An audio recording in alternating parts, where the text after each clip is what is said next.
insizwa uKhuzani waseDubai. Sawubona Khuzani waseDubai. How are you, sir? I'm fine, thank you. Sit down. Okay, asikhuluma isArabhi. Hayi, manje ngijaka ngeSarab. Wena ungenela wacima ugesi. Ngabe kusolwa abaningi ngokucima ugesi. No, akekho umuntu osolwayo. Okay. Into kusola uKhuzani. No. I-sound yala South Africa ayikangijwayeli.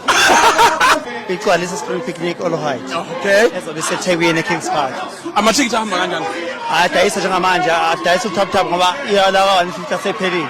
Sokusele nje manje la ka-250 general kanye ne-VIP. Okay, but no khuleka.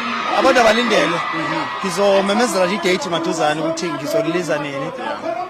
Nangendlela engizorelease ngayo kunendlela nje engizorelease ngayo ngoba singa-understand ukuthi sesikwi-digital.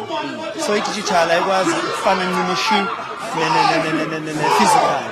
So kunendlela engizorelease ngayo. Abantu abalindele nje cishe singbo akele iviki izophela sebazi ukuthi ngizorelease nini.